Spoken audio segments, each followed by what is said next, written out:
opportunity where you can talk very candidly to someone without the prospect of it being leaked, that in the future for the Prime Minister will be very different from the one that she might have anticipated, from the one that so many of her predecessors, 14 of her predecessors, have enjoyed, that conversation that they had with the Queen, more recently taking place remotely, traditionally taking place physically at Buckingham Palace, where Prime Minister after Prime Minister, 15 in total, including Liz Truss, were able to spend that time with the Queen and tap into a well of knowledge and savvy and wisdom about world affairs that was unprecedented.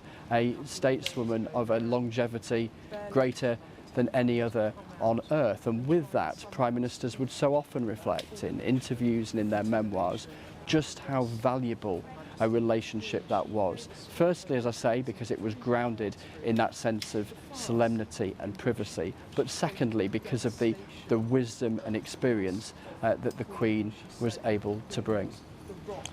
Chris, for now, many thanks. Chris Mason, our political editor. And as you can imagine, lots of political leaders are wanting to pay their own tributes. From Scotland, the fact that the Queen passed away at Balmoral in Aberdeenshire.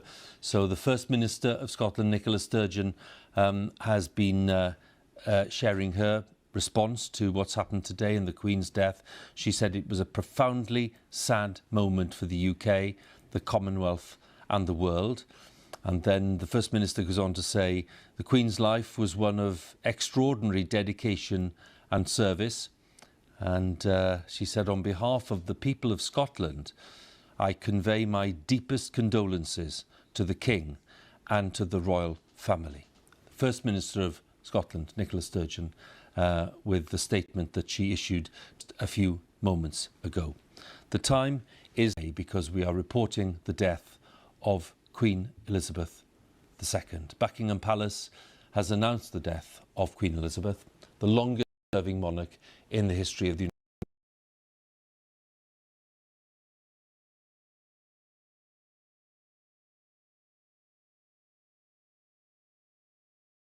Kingdom, and the commanding presence in British public life over a span of 8 decades. She died at Balmoral in Aberdeenshire today at the age of 96. The Queen's eldest son, Charles, at the age of 73, has become King Charles III. Now, within the past few minutes, Buckingham Palace released the formal statement. It said this: the Queen died peacefully at Balmoral this afternoon. The King and the Queen Consort will remain at Balmoral this evening and will return to London tomorrow. That is the brief statement stating the events of the past hour or so and the fact of the Queen's death at the age of 96 after the longest reign in the history of the United Kingdom. And Nicholas Witchell, our royal correspondent, is with us. By now, Nick, of course, this news will be around the world. And that is why we are seeing, of course, responses from countries as far afield as Japan and the United States, and of course European countries, the European Union. Those tributes will come in. But for the people of the UK, we mentioned earlier that, of course, we were thinking about the impact on the royal family. Let's dwell then on the impact on the people of the United Kingdom, for whom the Queen has been this symbol, not just of authority, but a symbol of real solidity and of consistency over the years. Taking that symbol away, albeit with a new monarch, King Charles III, who's a very familiar figure, but taking that symbol away will have an effect on people's lives, even those who are not dedicated monarchists. It is a huge loss, and I think many people will find it disorientating, the feeling that this person who has been such a constant presence in the background of their lives, that this person is no longer there. It is hard, really, to take it in, to speak of her in the past tense, to fully appreciate that this reign, this longest reign in British history, is finally over. I mean, so many people over the years have said, we wish she could reign forever, we wish she could go on forever. Well, clearly not possible, but that reign ended this afternoon.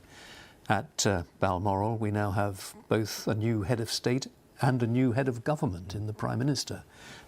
Who could have imagined that within the space of 48 hours?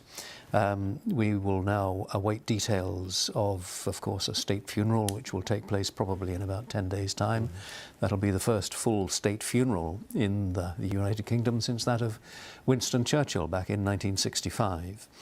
And Britain will mourn, and many people around the world will mourn also the passing of Elizabeth II. That presence who was there, the constant and reassuring presence, whilst so much around her changed. Every aspect of life, not just in this nation, but in every other nation around the world, has altered, but she was the one constant, dependable factor in so many of our lives, always there. If you think about the way in which culturally this nation has changed, it was monocultural when she came to the throne, multicultural now. It was very much empire-orientated, the United Kingdom in 1952 when she succeeded to the throne. There is the Commonwealth. The United Kingdom has, as it were, dallied with Europe and has sort of moved away from it. When she came to the throne, a majority of people believed that she was chosen by God. Yeah. There was still, of course, a much greater sense of deference. We're seeing some images here from the earlier stages of her life. She was, there she is, presenting the World Cup to Bobby Moore in 1966, and of course meeting so many American presidents there with the first George Bush, and pursuing her great passion of horse racing. In just so many facets of national life, the Queen was there. This dutiful figure, driven by faith, propelled by duty, with this sense of humility that we were talking about earlier.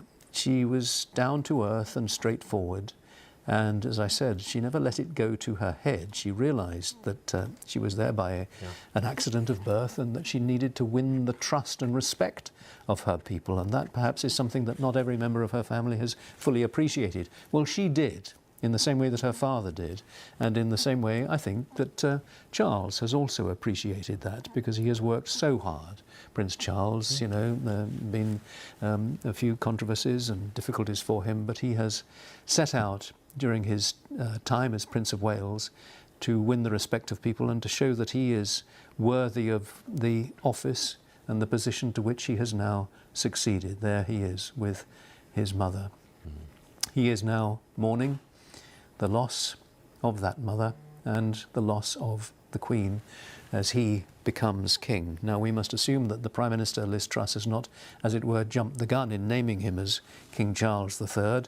It's not been confirmed by Buckingham Palace, but we must assume that that is correct. Just as you speak, your timing is impeccable. Clarence House has literally, in the last couple of seconds, confirmed that it is King Charles III.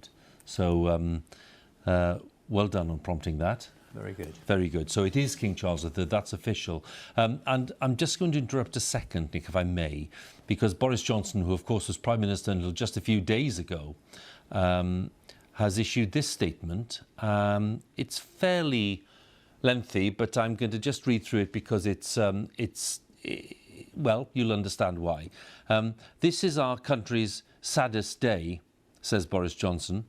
In the hearts of every one of us, there is an ache at the passing of our Queen, a deep and personal sense of loss, far more intense perhaps than we expected. In these first grim moments since the news, I know that millions and millions of people have been pausing whatever they've been doing to think about Queen Elizabeth and about the bright and shining light that has finally gone out. These are the words of Boris Johnson. She seemed so timeless, he says, and so wonderful that I'm afraid we've come to believe, like children, that she would just go on and on. And Mr. Johnson says, wave after wave of grief is rolling across the world, from Balmoral, where our thoughts are with all the royal family, and breaking far beyond this country and throughout the great Commonwealth of Nations that she so cherished, and which cherished her in return. As is so natural with human beings, it is only when we face the reality of our loss that we truly understand what has gone. And it is only really now that we grasp how much she meant for us, how much she did for us, how much she loved us. Boris Johnson continues, as we think of the void that she leaves, we understand the vital role that she played, selflessly and calmly embodying the continuity and unity of our country. We think of her deep vision, her wisdom, her historic understanding, her seemingly inexhaustible but understated sense of duty. Relentless though her diary must have felt, she never once let it show. And to tens of thousands of events, great and small, she brought her smile and her warmth and her gentle humour. For an unrivalled 70 years, she spread that magic throughout her kingdom. And then Boris Johnson ends his tribute like this. This is our country's saddest day because she had a unique and simple power to make us happy. And that is why we loved her. That is why we grieve for Elizabeth the Great, the longest serving and in many ways the finest monarch in our history. It was one of her best achievements that she not only modernised the constitutional monarchy, but produced an heir to her throne who will amply do justice to her legacy, and whose own sense of duty is in the best traditions of his mother and his country. Though our voices may still be choked with sadness, we can say with confidence the words not heard in this country for more than 7 decades. God save the King. The words of Boris Johnson, the Prime Minister until a couple of days ago, and I'm bound to ask Nicholas Witchell, who's with me, that is quite a contrast to the tribute, the neat and elegant and sincere tribute that the Prime Minister paid, but that is of a different order, isn't it? There is real feeling, isn't there? There is resonance in the words from Boris Johnson. He has clearly thought about that a great deal. Yes, she seemed so timeless, he says, and that I think is what a lot of us will be feeling at this moment. And as he rightly says, we've not heard those words for 70 years, God save the King. Well, we have to adjust and get used to the reality of that situation now, because that, sadly, as we mourn the passing of the Queen, we accept that the head of state is now the King. But yes, Boris Johnson, I think, capturing in those few hundred words what so many people, so many people will be feeling just right now. Let's bring in our home editor, Mark Easton, because Mark, you again are in a perfect place really, given your brief, to talk a little about the change that this represents. It's been called seismic, it's been called great, it's been called fundamental. How do you read the kind of process and impact of change that the Queen's death will produce? Well, Hugh, here at Buckingham Palace, you can see the way the public is already reacting. Thousands, perhaps tens of thousands of people have already turned up. Applause breaking out. Just behind me now, people are pouring down the Mall, coming to pay their respects.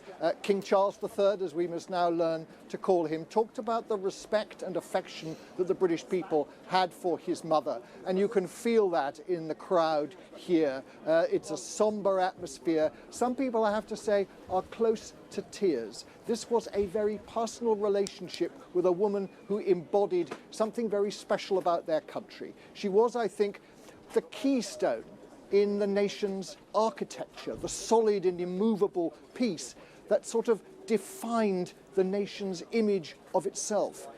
And that is why I think when that keystone is removed, this is a very difficult and perhaps a dangerous moment for the United Kingdom. We've talked a lot about constancy and consistency and the solidity that she brought to this country.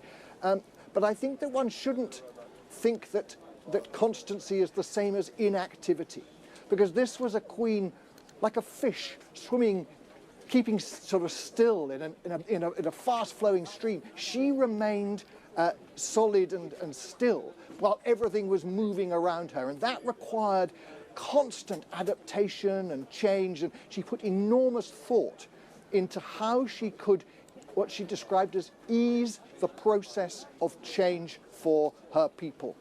People are arriving here. Her subjects are arriving at Buckingham Palace. Some have brought flowers already.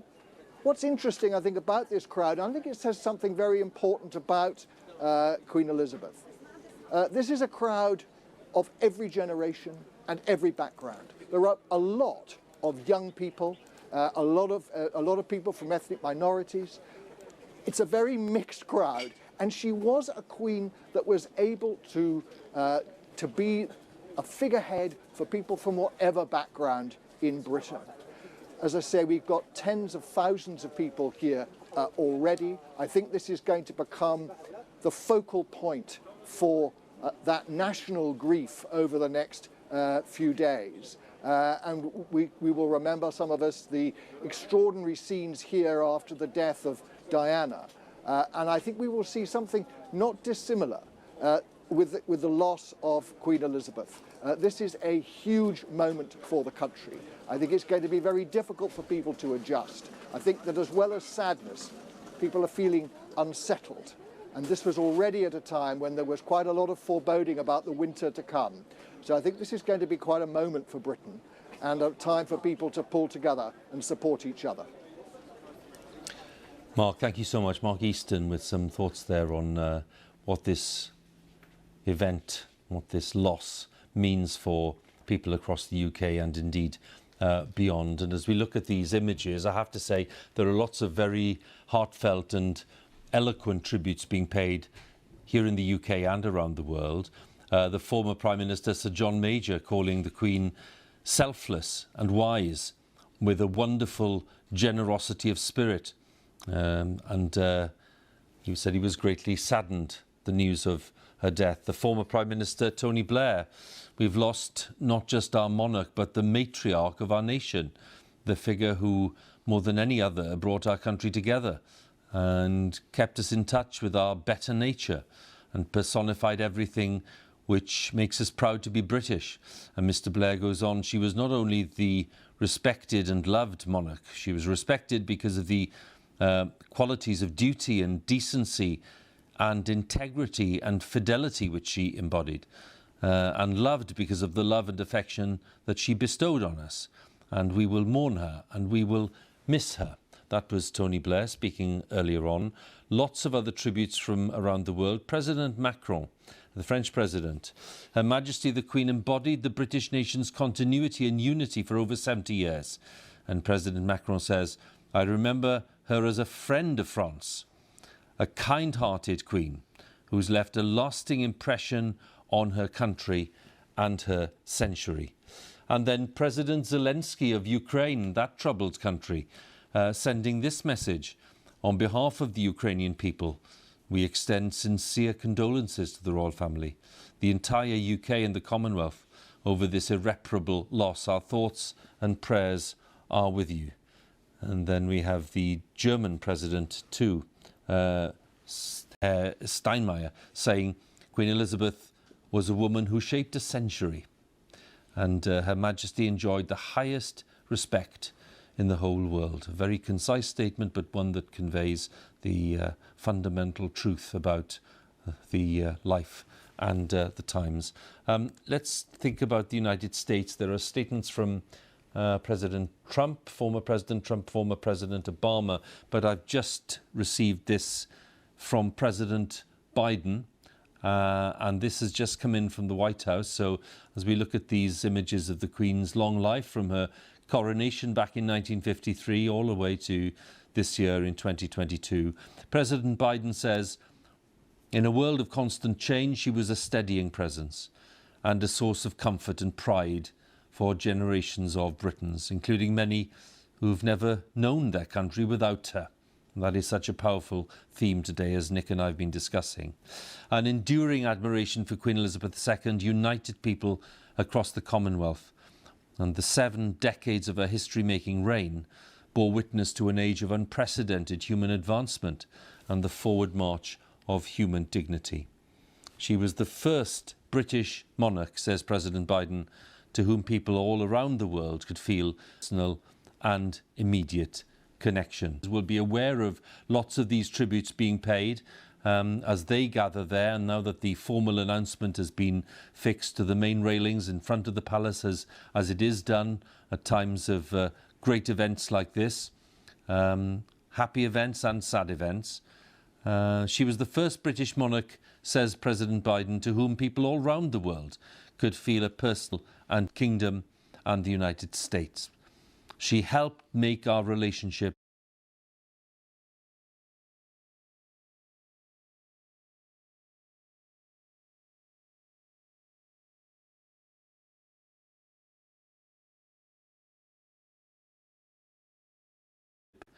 special. And as a concluding thought, he says this: in the years ahead, we in the United States look forward to continuing a close friendship with the King and the Queen Consort. Today, the thoughts and prayers of people all across the United States are with the people of the United Kingdom and the Commonwealth in their grief. We send our deepest condolences to the royal family, who are not only mourning their Queen, but their dear mother, grandmother and great-grandmother. And her legacy will loom large in the pages of British history and in the story of the world. I have to say, they're very moving tributes. I haven't been able to come across a few of them yet, because I know they're just waiting there for me from the Obamas and President Trump and other leaders. But they are moving, they are eloquent.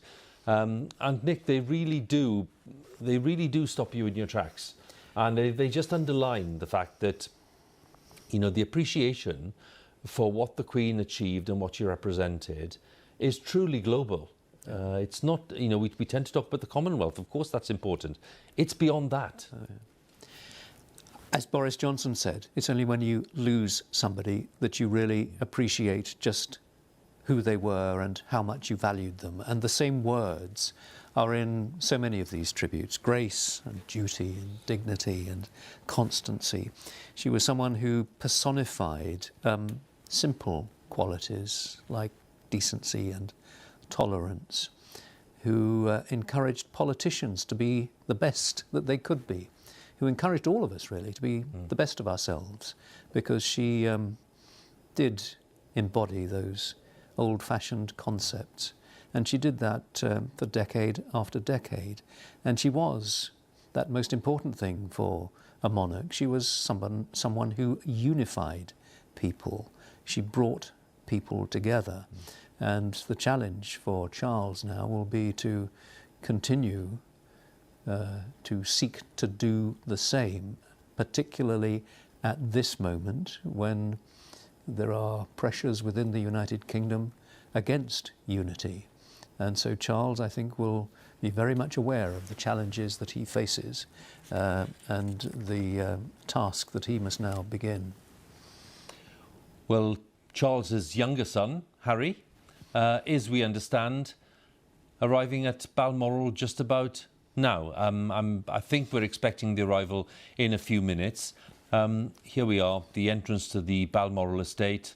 But the Duke of Sussex, who's travelling alone, we believe, because his wife, Meghan, is not accompanying him, but he's arriving. He didn't come with the main royal party earlier, with the Duke of Cambridge, his brother, and with Prince Andrew and with Prince Edward and the Countess of Wessex. He wasn't with that group. They flew up to Aberdeen quite a few hours ago, and they've been in Balmoral since then. They joined the Princess Royal and the Prince of Wales, who were already there at the Queen's side. So Prince Harry's arrival is considerably later than that. And indeed, it's quite a while after the official announcement of the Queen's death at the age of 96. But we understand that the Duke of Sussex, Harry, is on his way there, and he's about to arrive at Balmoral at this time, where he will join the other members of the royal family. And as we've already heard, the King Charles III and the Queen Consort, they will be staying at Balmoral tonight. They're not returning to London tonight. We had that statement earlier from the King. And they will be returning to London tomorrow. We've also heard from the Prime Minister, Liz Truss, who paid her tribute to the Queen and thanked her for a lifetime of service, and reflected indeed the great sense of national sadness at the news that came today, because although the Queen was 96 and had health problems, these images will tell you everything about recent years, where of course she's really just done her best to carry on despite advancing years and health problems. And she and Prince Philip, who left us 2 years ago, were full of the joys during those Jubilee celebrations. And now we have some of the tributes already arriving. And they'll be arriving, of course, at Balmoral. They'll be arriving at Buckingham Palace. They'll be arriving at Windsor. So these will be local people who are used to the royal presence in Balmoral. They are very used to seeing the royal family around in these summer months. They know full well how fond the Queen was of Balmoral as a home and as a base.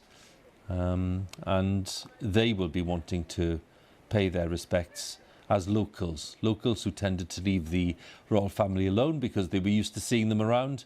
And the Queen certainly felt very much at home there, having spent so many years there with her family, and indeed with her parents when she was growing up. So sometime along this road we're expecting Prince Harry to arrive. It's going to be in probably one of those vehicles that we saw earlier, maybe a Range Rover or something of that kind, but they're still expecting his arrival there. And he will of course join the rest of the family, and they will no doubt be reflecting on the loss that they've suffered. They'll be sharing the sense of grief, and they'll be thinking as well about what the future holds with the new King, King Charles III. As Clarence House has confirmed, he wishes to be known King Charles III, who will be reigning with his Queen Consort Camilla, and thoughts already will be turning respectfully, sensibly but respectfully, towards the events of the next few days, leading of course to the state funeral for Queen Elizabeth, which will take place in probably 10 days' time, but we need to have that confirmed. The plans of course have been there for a long time. They always are. They've been revised over the years because that's how these things work, but they will need to be finalised given these circumstances, because of course the Queen has passed away at Balmoral in Scotland, and not at Windsor, not at Buckingham Palace, so the arrangements will inevitably be adjusted in the next few days in the lead up to the state funeral itself. So there'll be some talk about that, and it's fine for us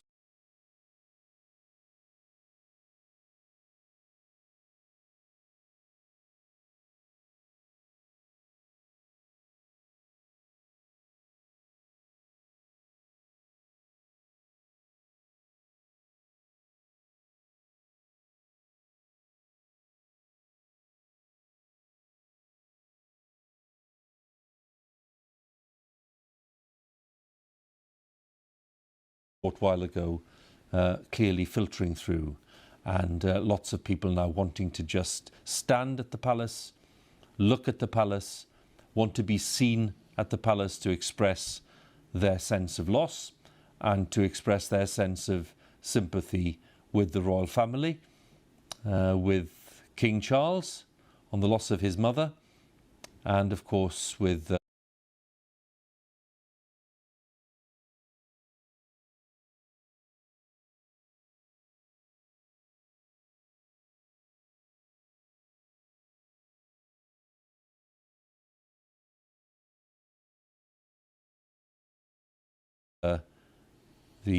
Duke of York and the Earl of Wessex and the Princess Royal, who've also lost a mother.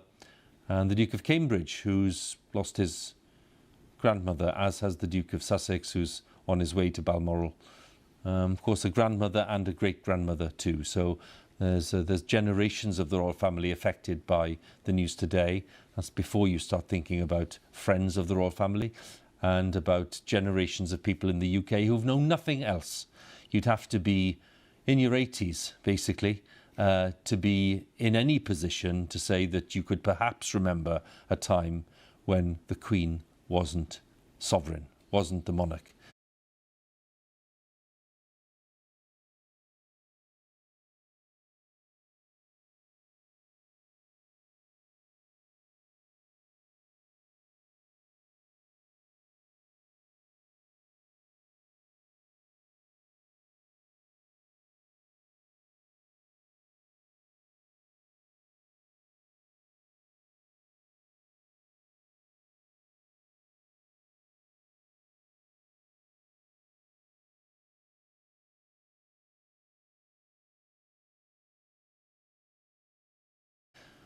And here we have dusk in London and the Queen Victoria Memorial glinting in the evening light, with the crowds gathering around that memorial and congregating at the gates and the railings of Buckingham Palace. The palace, which is, of course, the symbol of the royal family in central London, but is not the usual residence of the royal family. That is Windsor Castle, which is usually a short ride away in a helicopter or indeed a car. And the Queen used to be very familiar with that journey, being ferried back and forth from Windsor to Buckingham Palace for the business of the day. And then, of course, Buckingham Palace, the great backdrop for so many of the huge ceremonial and state events that we are familiar with. And they include the Queen's Birthday Parade, which will become the King's Birthday Parade when that next happens, and that famous processional route along the Mall all the way to Horse Guards Parade, with the Queen until the mid-1980s was on horseback. She loved the horses, of course, as we know, not just riding, but also the horse racing, on that processional route for so many birthday parades, and indeed was in a position to enjoy the end of the parade in 2022 for the Platinum Jubilee. So many happy memories, and the crowds gathering are aware of them, but on a day when they're reflecting on a huge loss in our national life, the death of Queen Elizabeth II, who's died at the age of 96. I'm in a position to tell you what the leader of the opposition has been saying. Sir Keir Starmer, the Labour leader, has issued his own statement in the past half hour or so. We mourn the passing of a remarkable sovereign, says Sir Keir. It's a deep private loss for the royal family, and all our thoughts are with them at this time, and the nation shares in their grief. We will always treasure Queen Elizabeth II's life of service and devotion to our nation and the Commonwealth. Our longest serving and our greatest monarch, says Sir Keir. Above the clashes of politics, she stood not for what the nation fought over, but what it agreed upon. As Britain changed rapidly around her, this dedication became the still point of our turning world. So as our great Elizabethan era comes to an end, we will honour the late Queen's memory by keeping alive the values of public service that she embodied. For 70 years, Sir Keir Starmer says, Queen Elizabeth II stood as the head of our country. But in spirit, she stood amongst us. Yet another moving tribute from our leaders there, one from Boris Johnson earlier and Liz Truss, and this one from Sir Keir Starmer, the Labour leader. There are others too, of course, from President Biden, President Obama, former President Trump, President Macron.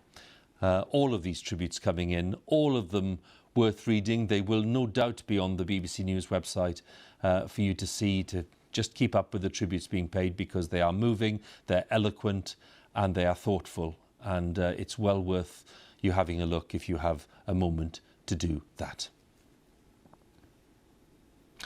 Now you're watching BBC News, and this extended coverage continues this evening on the 8th of September 2022, because Buckingham Palace has announced the death of Queen Elizabeth II, the longest serving monarch in the history of the United Kingdom, the commanding presence in British public life for a span of 8 decades. The flags have been lowered at Buckingham Palace. The Queen died at Balmoral Castle in Aberdeenshire at the age of 96. The Queen's eldest son, Charles, at the age of 73, has formally become King Charles III. And within the past few minutes, Buckingham Palace released this formal statement. The Queen died peacefully at Balmoral this afternoon. The King and the Queen Consort will remain at Balmoral this evening and will return to London tomorrow. And Charles, the new King, said this: "The death of my beloved mother, Her Majesty the Queen, is a moment of the greatest sadness for me and all members of my family. We mourn profoundly the passing of a cherished sovereign and a much-loved mother. I know her loss will be deeply felt throughout the country, the realms and the Commonwealth, and by countless people around the world. During this period of mourning and change, my family and I will be comforted and sustained by our knowledge of the respect and deep affection in which the Queen was so widely held."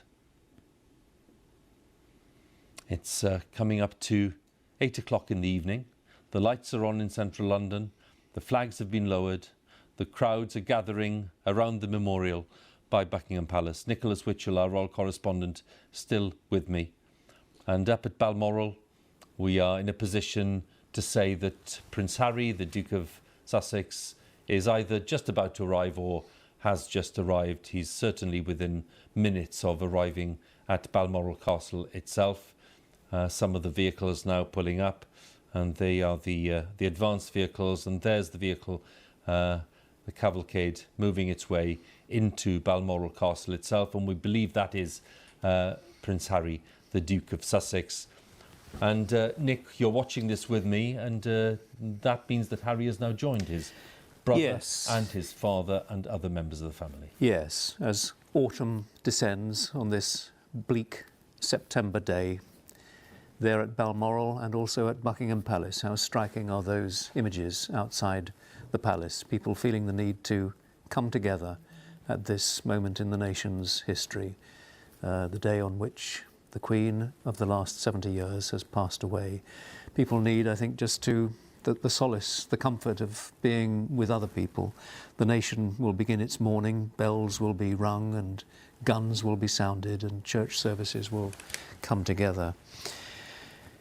I remember the words that were used, I think, by a previous Archbishop of Canterbury, who talked about service untiringly done, duty faithfully fulfilled.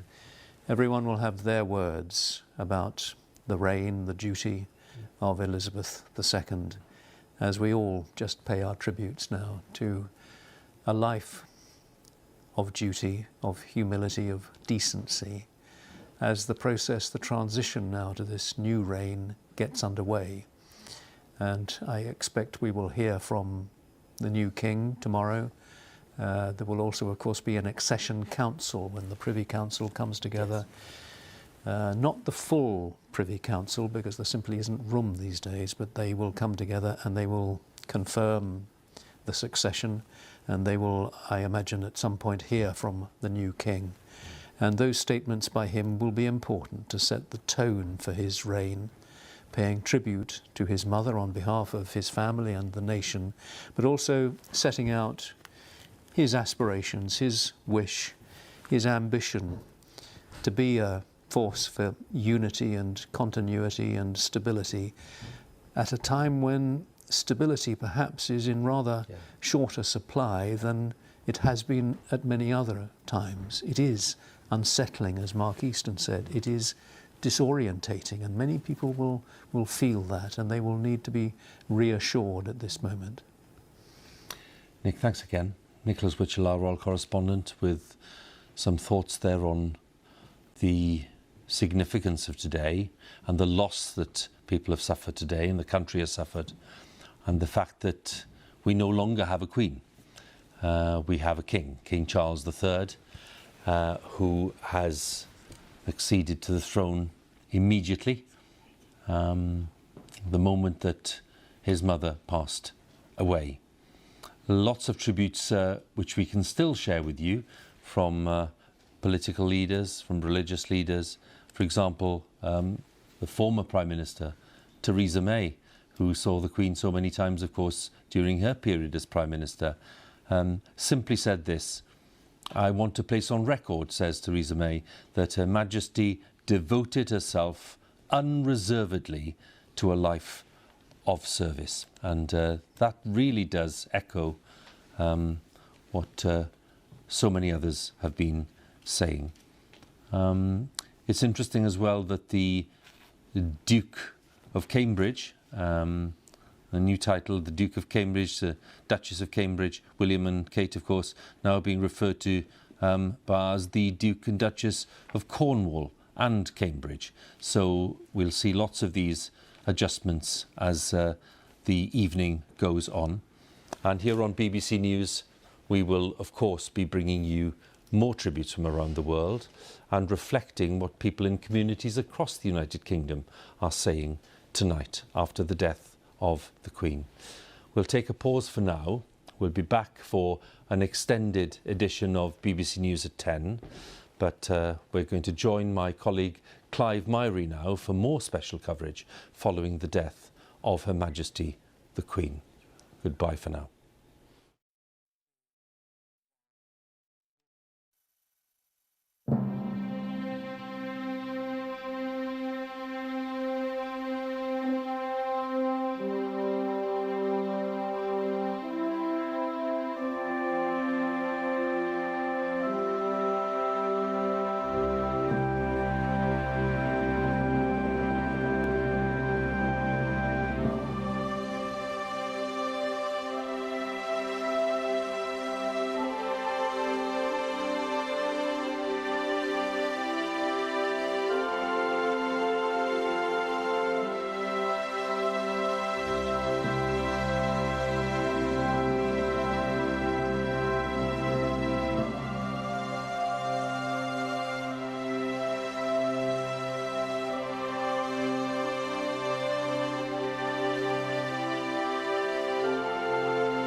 The longest reigning monarch in British history, Queen Elizabeth II, has died at the age of 96.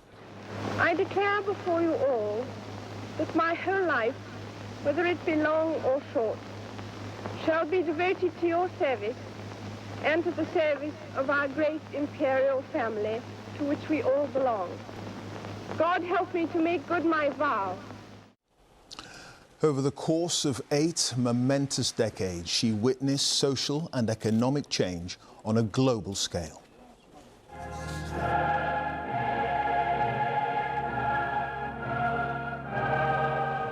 As Princess Elizabeth of York, she came to the throne at the age of 25, following the sudden death of her father, King George VI. During her lifelong reign, the Queen dealt with no fewer than 15 prime ministers. The first, Sir Winston Churchill, through to Margaret Thatcher and Tony Blair and Boris Johnson. As head of the Commonwealth, she became the most travelled monarch in history, head of state of 15 countries at the end of her reign.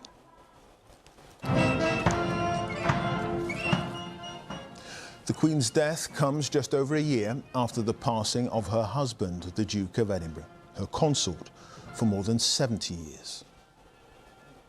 Over the decades, the Queen was greeted by millions of people worldwide and met her subjects on thousands of engagements in the UK and well beyond.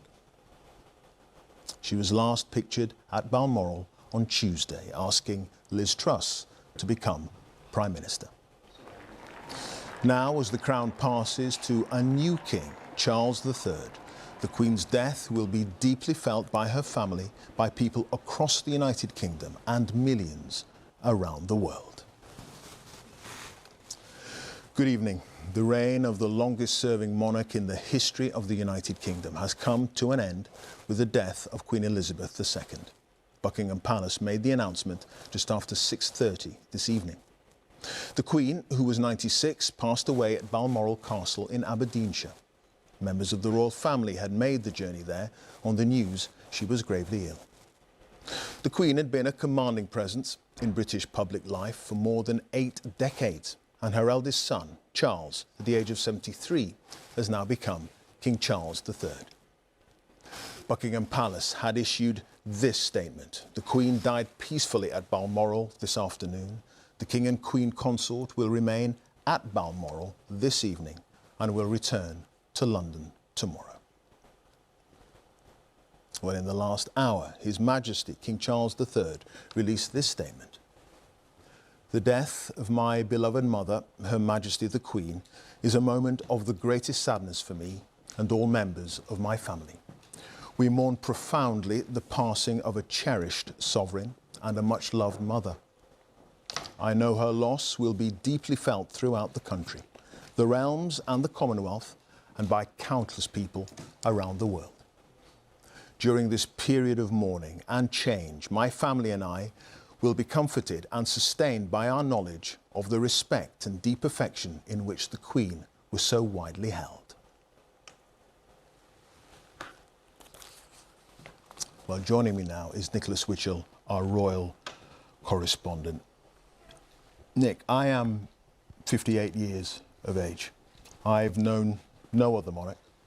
And there are millions of people, we'll show the pictures a little bit later on, millions of people around the country, thousands outside Buckingham Palace, some outside Balmoral as well. They have known no other monarch either. This is a moment of profound change as well as profound sadness. It is. It's a massive moment for the country, and I think people are just taking it in, absorbing it, and I would imagine that many millions of people are very emotional about this.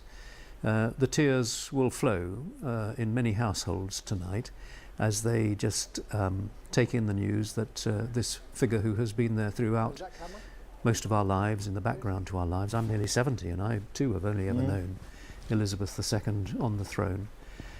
But the transition will take place. We have a new king. The crown passes imperceptibly, invisibly, immediately. He doesn't have to be sworn in. There doesn't have to be any ceremony to ensure that he is the new monarch. He is, as soon as one monarch dies, the crown passes. There will be challenges for him, there is no doubt. Anyone succeeding to such a huge figure who has occupied the throne for so long would face quite a challenging time to take up and pick up the threads of the constitutional monarchy in this country. But I think that this nation is, at its heart, feels very comfortable with the monarchy. Not everybody does. There are many people, of course, who don't, but the overwhelming majority do. And I think that Charles will rely on those instincts and the efforts that he will make in coming days to reassure people that he will reign in the style of his mother. There will be some differences because each monarch has an element of their own personality. He will be, I think, slightly more proactive than she was. But that's all for the future, really. Tonight, millions of people in this country and around the world will be reflecting back and feeling a deep and profound sadness, will be just appreciating what it is that has been lost to the United Kingdom. The monarch who has been so dutiful, who has embodied all the best of qualities of tolerance and decency, who has stood for unity and constancy and continuity. That reign has ended. And it is a moment of great sadness and solemnity for the United Kingdom. For the United Kingdom and indeed her own family. Nick, for now, thank you very much indeed. Let's go to our Scotland editor, James Cook, who is at Balmoral for us now. James, what can we say, really? Members of the family are there. and by Her Majesty's bedside when she passed away, we assume. Are all the immediate members of the family now with you? Yes, the senior royals have all arrived here. Within the past half an hour or so, the sun, shrouded in cloud, set here on the Balmoral estate, setting too on the end of an era for the United Kingdom and for the world. And minutes after it did so, a car swept through the gates, several cars in fact, one of them we believe containing Prince Harry, to join his brother Prince William and his father the King in mourning for Queen Elizabeth, a monarch who has a special place in the heart of this nation, but who in return had, in her own words, a deep and abiding affection for Scotland. A moment, of course, here behind these gates for a family, first and foremost to mourn, but a moment too for a nation to reflect on an extraordinary reign and on the end, the severing of links with the Second World War, the existential threat to this country which this nation survived, and also to the British Empire, which in many ways the Queen embodied for some of her reign. She also, I think it is fair to say, embodied the union of the crowns between Scotland and England, that union dating all the way back to 1603. James, thank you. Our Scotland editor there live at Balmoral. We can go now to Mark Easton, who is outside Buckingham Palace for us. Now, Mark, we were seeing a little bit earlier some of the pictures of the crowds gathered where you are, many of them having been there in the rain throughout much of the day on the news that the Queen was gravely ill, and now many more people have turned up on the news that she has now passed away. Yes, absolutely, Clive. People are seeking some way of connecting with this extraordinary moment in British history, and despite the rain, which is really quite heavy now, there are tens of thousands of people outside Buckingham Palace. The crowd has been growing over the last few hours, people streaming down the Mall. In the Mall as well, we've got a line of black taxi cabs, the cabbies wanting to pay their tribute. It's a very respectful, very somber scene.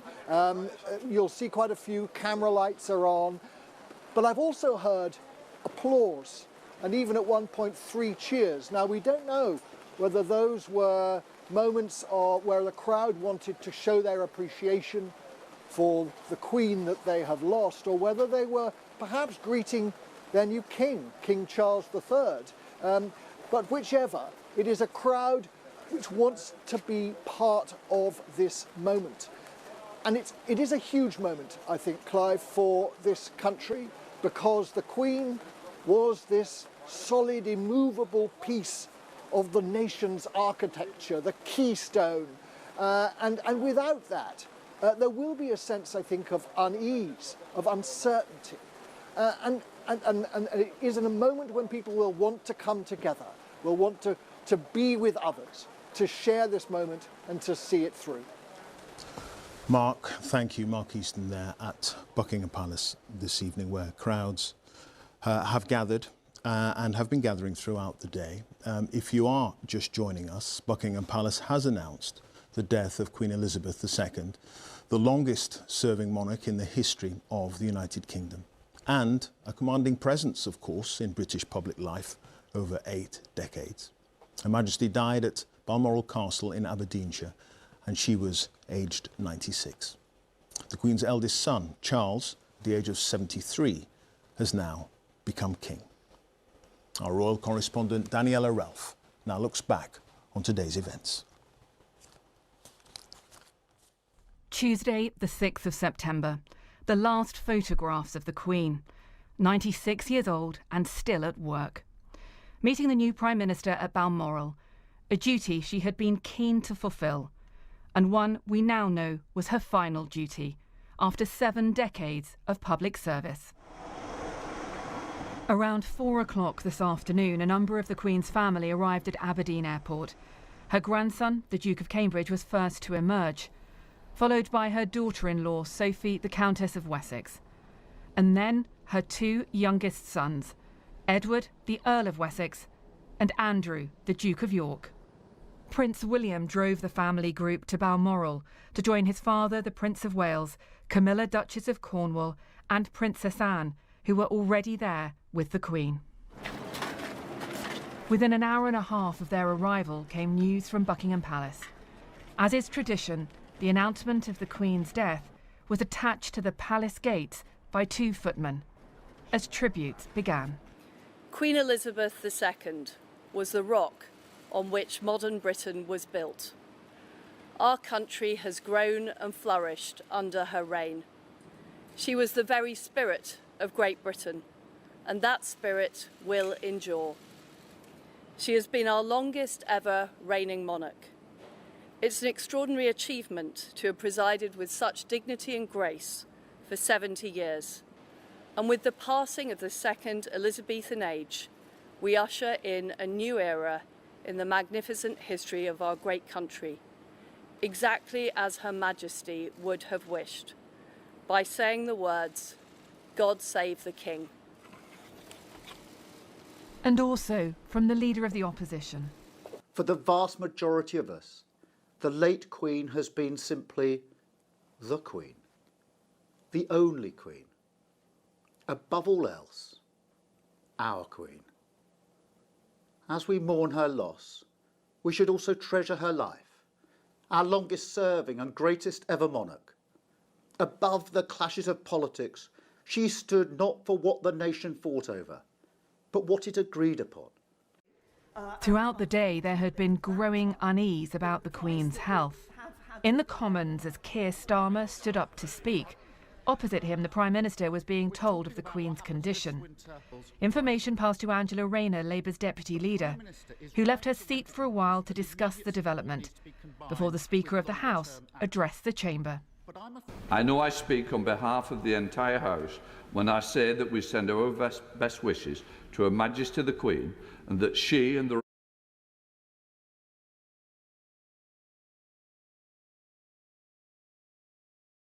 royal family are in our thoughts and prayers at this moment. This in Berkshire. But these kind of visits had become rare over the past year, as the Queen relied on her walking stick, her mobility compromised. The royal household had tried to adapt to keep her active and visible. A golf buggy at the Chelsea Flower Show helped keep the Queen comfortable. But she had become noticeably thinner and frailer, something that severely limited her involvement in her own Platinum Jubilee celebrations, with her family increasingly representing her. At the weekend, her son stood in at the Braemar Highland Games, always a favourite event for the Queen that she reluctantly missed. Like so much of her life, the decline in her health was played out in public. Duty may have got harder to manage physically, but mentally, even emotionally, the Queen remained engaged and working to the very end.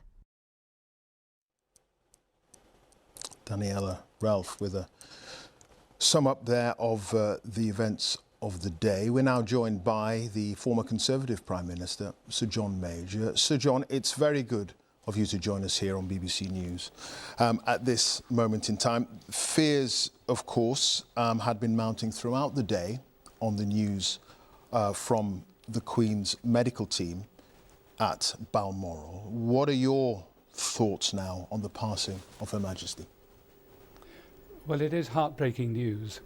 It's news that one day we knew we would have, but we always hoped it would be delayed and would be some way away. It's very hard to take it in, that radiant smile which lights up a room and lights up a country is just not going to be live for us there anymore. Very hard to imagine. Most of the people in this country can remember nothing other than the Queen as monarch. Many of those who are elderly remember faintly the former king. But this is an enormous change for this country. It's a very big moment in history, a key pivotal moment. And I think there will be many tears shed tonight and over the next few days for Her Majesty the Queen. I wonder, Sir John, given your interactions with the Queen, obviously, as Prime Minister, what your personal recollections are of meeting her. There are so many recollections, and in many ways so different from what people might imagine. The private meetings that the Prime Minister has with the Queen, which are perhaps scheduled for 45 minutes, in my experience never lasted remotely under an hour, and often some way beyond it, which weren't entirely serious matters, just discussing the matters of the nation. There was a great deal of amusement in them, there was a great deal of humour in them, there was a bit of gossip in them. And apart from that, the serious matters that were discussed, I think people would have been extraordinarily surprised if they realised the depth of information the Queen had about the lives of people in every conceivable part of the United Kingdom. She was always extraordinarily well briefed. And on foreign affairs, of course, she would often say, if there was a difficulty of a foreign leader, well, I met him many years ago, or even I knew his father. There was always a wise word to be had. And those meetings with the Queen were one of the better parts of a Prime Minister's week. I mean, that stability, that continuity that she brought, not just to the monarchy, I suppose, but to all of our lives, on being on the throne over such a long period. What are your thoughts on that now that she's passed? Well, the continuity was very important, but I think there were other things as well. The example, the duty, the selflessness, the way in which other people were put first, the way in which she handled crisis with great stoicism when they occurred, as they occurred a number of times during her reign. They were all examples to people about how to behave in their own lives and examples for our country. And what you found going around the world is that the Queen was the face of the United Kingdom. When people around the world spoke of the Queen, they actually meant our Queen. That was the status she had in every part of the world. It was truly remarkable. So, John, you talked about the stoicism she showed in times of crisis. We think back, of course, to 1992 and her Annus Horribilis speech, the fire at Windsor Castle as well. Her fortitude in dealing with those issues and those problems was something that the British people came to admire greatly in her, along with that sense of duty. And in part because of her natural nature. She knew what one had to do to be a monarch. She knew when to keep out of controversy. She knew when to advise in private. She was almost faultless in the way in which she conducted the monarchy. And she leaves behind the monarchy in very good shape, and a son who's been brought up to follow in precisely the same footsteps as King Charles III. I wonder too, Sir John, about the affection with which she was held right around the world, particularly within the Commonwealth. And you travelled and you've seen the great affection that she had, and there will be millions across the globe now who will be particularly sad today. Well, I have seen that affection at close quarters. Some 10 years ago, 12 years ago, I was invited by the Queen to set up and chair the Queen Elizabeth Diamond Jubilee Trust, a charity to commemorate her 60 years on the throne. And we raised money from across the Commonwealth, and I asked the Queen what she wished us to do with the money that we had raised in her name. And she gave us two tasks. The first was to cure avoidable blindness across the whole of the Commonwealth, and the second was to seek out young Commonwealth leaders in every nation of the Commonwealth, 54 at the time, and help prepare them for leadership roles in later life. It was entirely a selfless request on her behalf, and entirely typical of her. Remarkable. Sir John Major, thank you very much indeed for giving us your reflections on Queen Elizabeth II, who passed away today. Thank you so much. Thank you. We're going to go to Buckingham Palace. There we are, live pictures there, the lights lining up the front, and crowds of people. A bit difficult to make out, but you can see the odd umbrella there, the rain still coming down, flashlights from people taking pictures, and of course the press gathered there. And we're thinking around about a few hundred people, possibly even more, on the news that the Queen has died. That notice from Buckingham Palace announcing the news posted around about 6:40, 6:45 today, I think. The official announcement coming from Buckingham Palace that the Queen had died came just after 6:30, and it was after a RAF plane arrived on the tarmac at Aberdeenshire Airport to take members of the royal family to the Queen's bedside at Balmoral Castle. And these still the scenes, and you can see we've got a bit more light there now. You can see how many people have gathered. Quite a few, even with the rain pouring down there. Many people wanting to pay their respects, many people fearing the worst, of course, after that rather alarming bulletin from the Queen's medical team coming out of Balmoral in Scotland just after 12:30 today, saying that there was concern over the Queen's health, but that she was comfortable while she was in the castle. And of course, a good few hours later, we got the news that the Queen had passed away.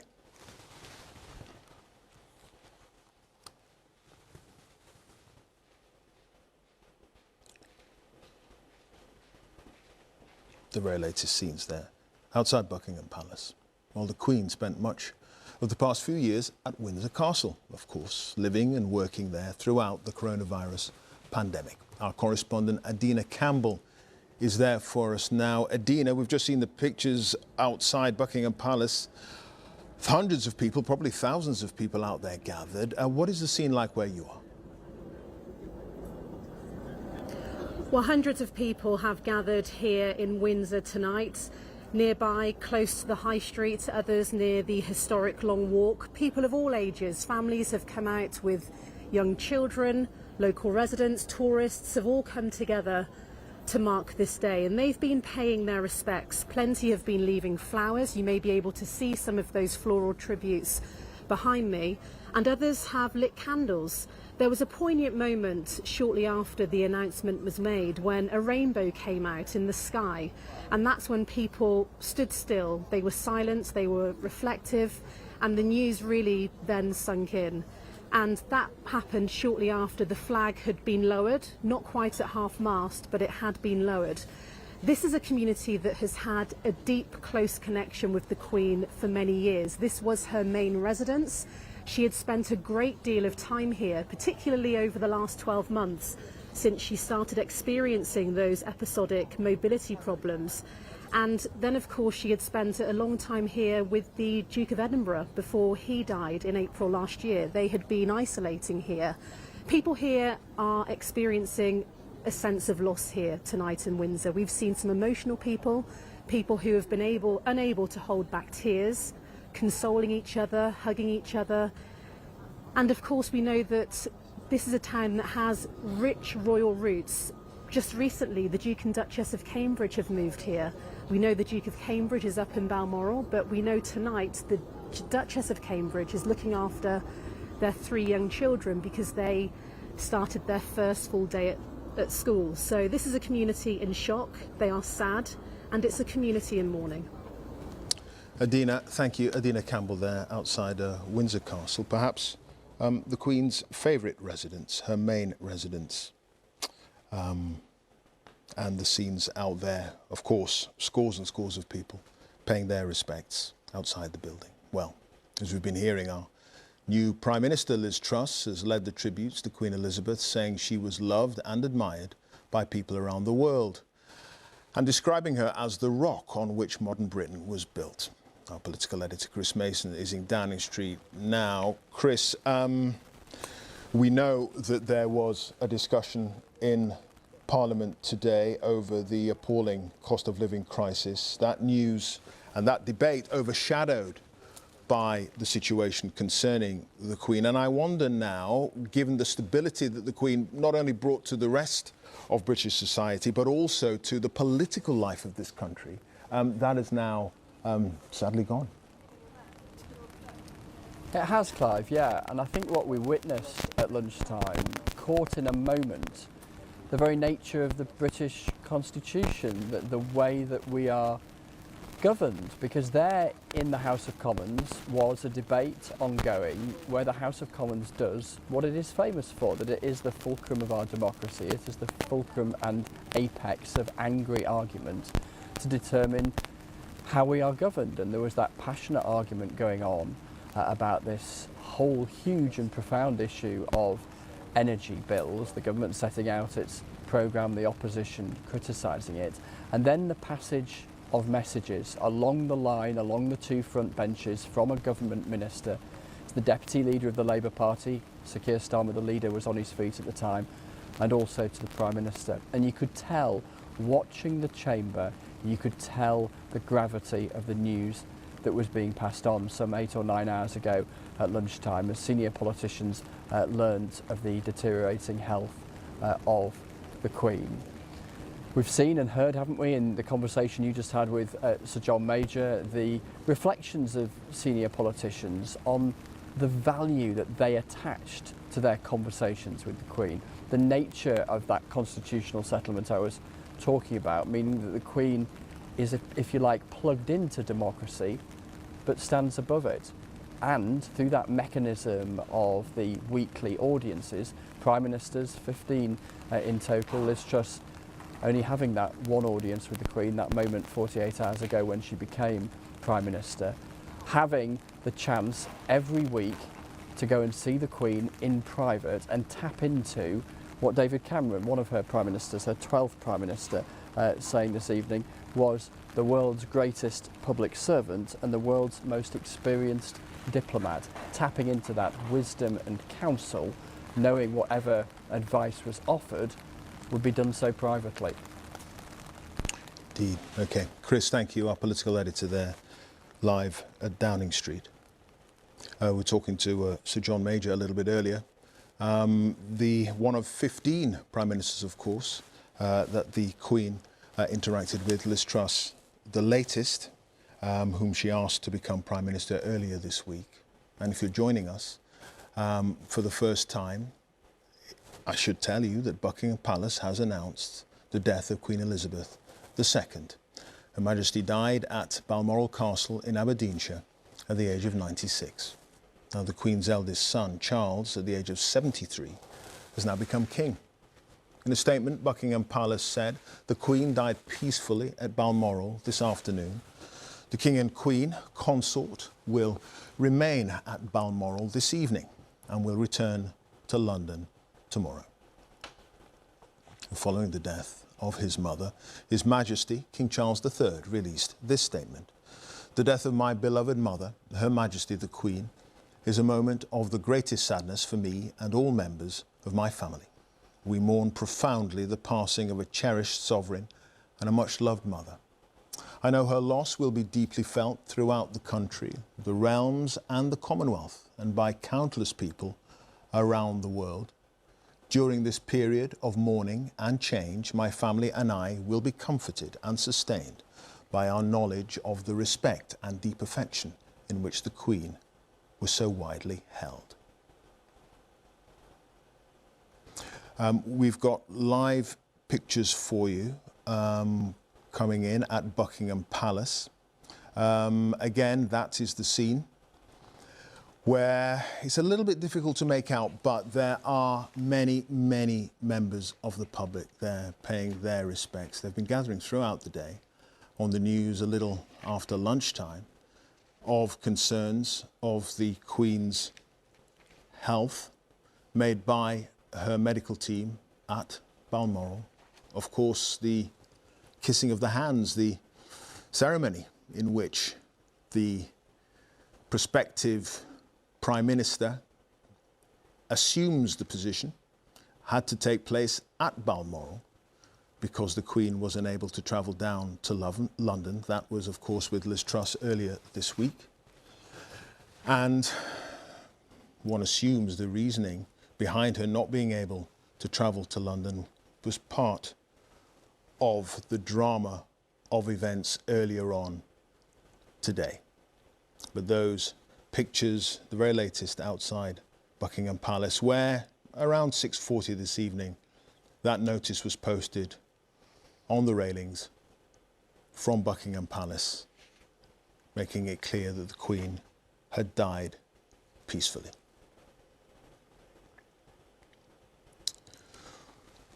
Well, the Queen was the longest-serving monarch in the history of the United Kingdom and held a commanding presence in public life across the UK over 8 decades. Tonight, people have been reacting to the news of her sudden passing, and Lucy Manning has more.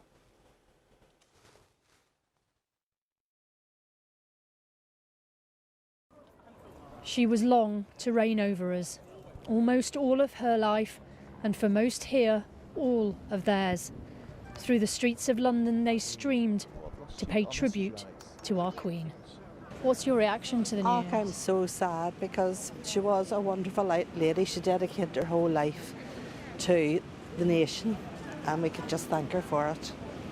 And we feel for her family today. It's a very sad day. I'm so sad because she was a lovely, beautiful lady, beautiful mother, a beautiful grandmother. She had many tears for her. She was very much loved. There is a real sense that this Queen was a history maker. It's devastating. She's going to be missed by so many people. She affected so many lives and she was an absolutely amazing monarch. And what did she mean to you?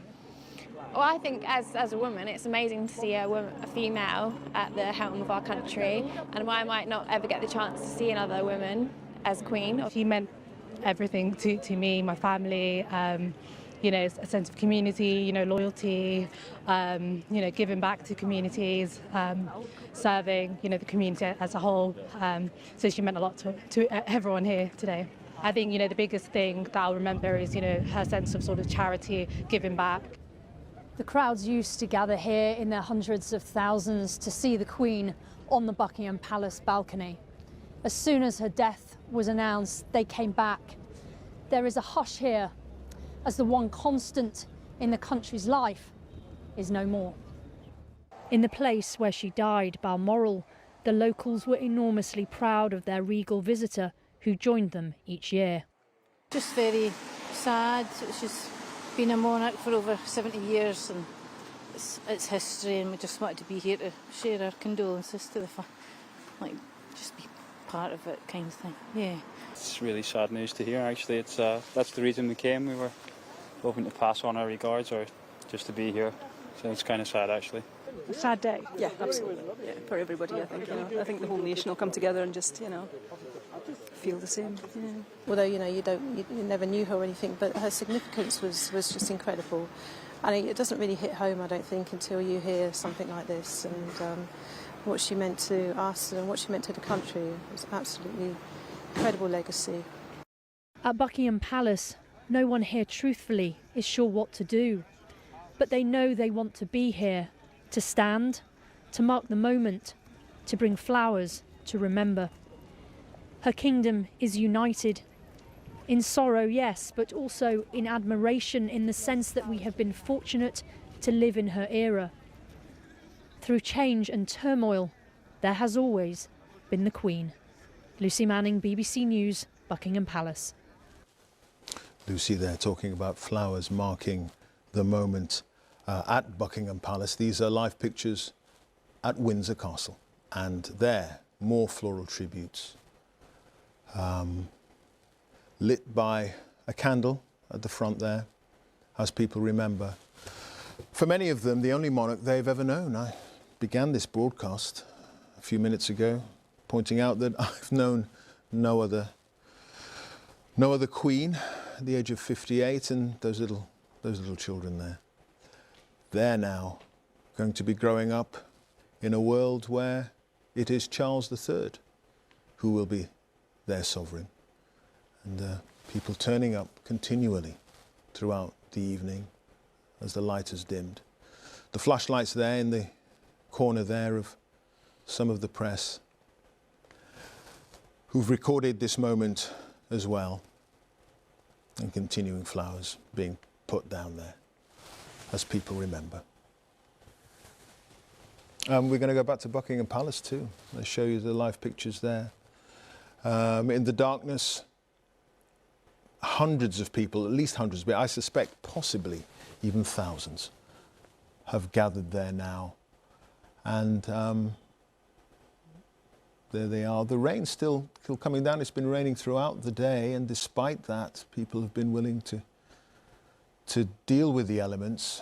Their umbrellas there, bobbing about in the wind, as many of them reflect on a life of extraordinary selflessness and grit to a degree through some of the trials and tribulations of her own family, it has to be said. And you can get a much clearer sense of the rain pouring down there in the lights outside Buckingham Palace, right in the heart of central London.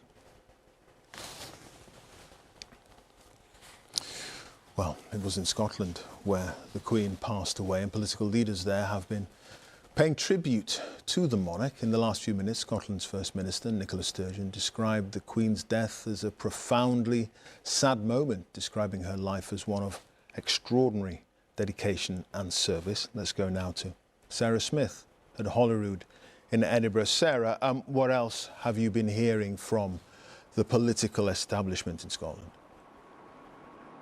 Well, already people here are turning up at Holyrood Palace, the Queen's official residence in Edinburgh, with flowers to pay their respects, and we're hearing of their sorrow and sadness at the passing of Queen Elizabeth, and political leaders all joining in with that sentiment. And it's partly because the Queen had a really very obvious affection for Scotland, and that's one that was reciprocated by many, many people here. It was just last year at the opening of the Scottish Parliament, when Scotland's politicians were all gathered there together, that she talked to them of her deep and abiding affection for this wonderful country, she called it.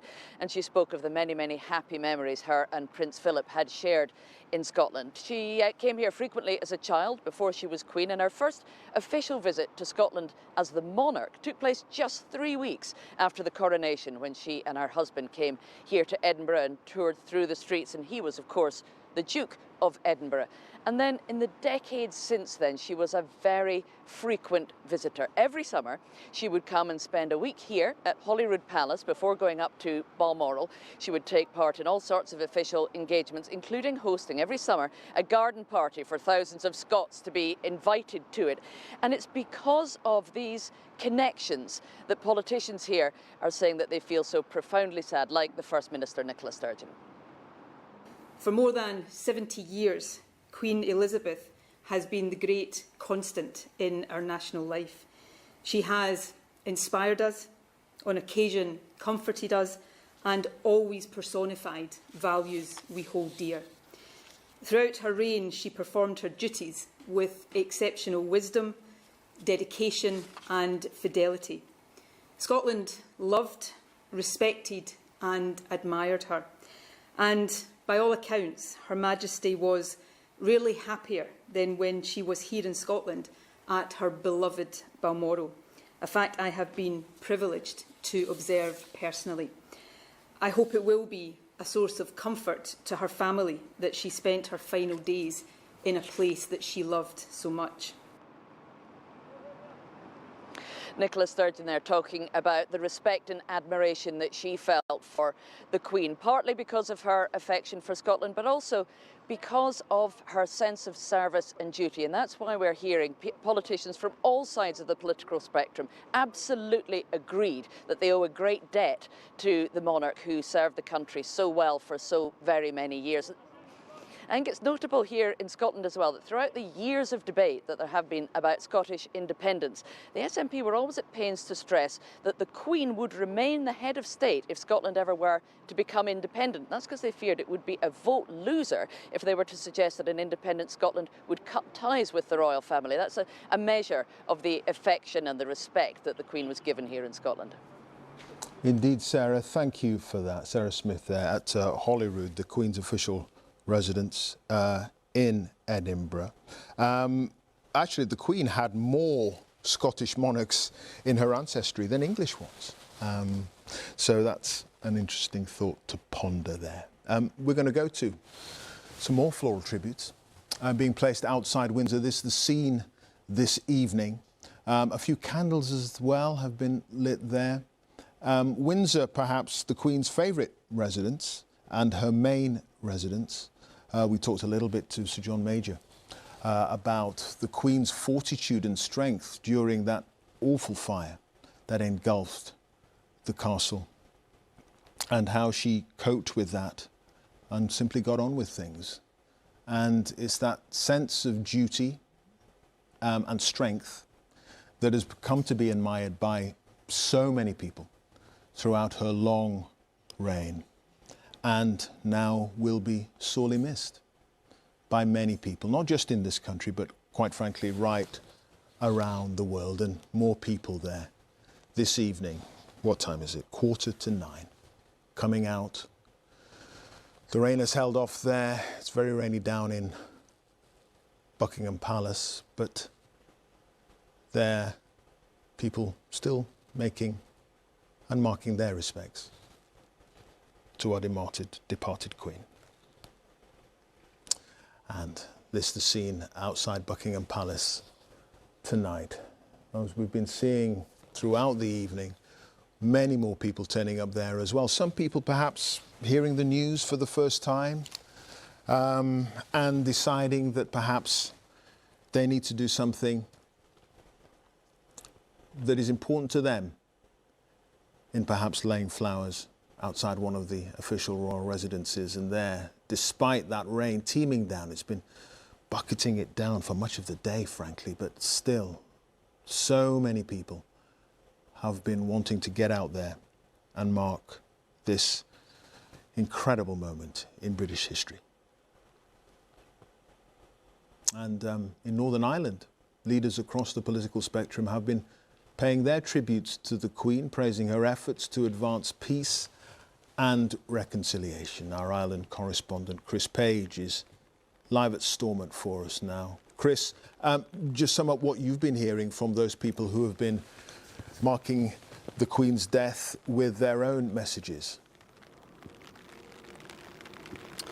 Yes, Clive, here at Stormont, the home of the Northern Ireland Assembly, 2 flags are flying at half-mast on top of the building, and senior politicians have been expressing their condolences to the royal family and paying their tributes. Sir Geoffrey Donaldson, the leader of the Democratic Unionist Party, has said Queen Elizabeth II was a steadfast and unshakable head of state. At the other end of the political spectrum, so to speak, the leader of the Irish Nationalist Party, Sinn Féin here, Michelle O'Neill, has said she learned of the Queen's passing with deep regret.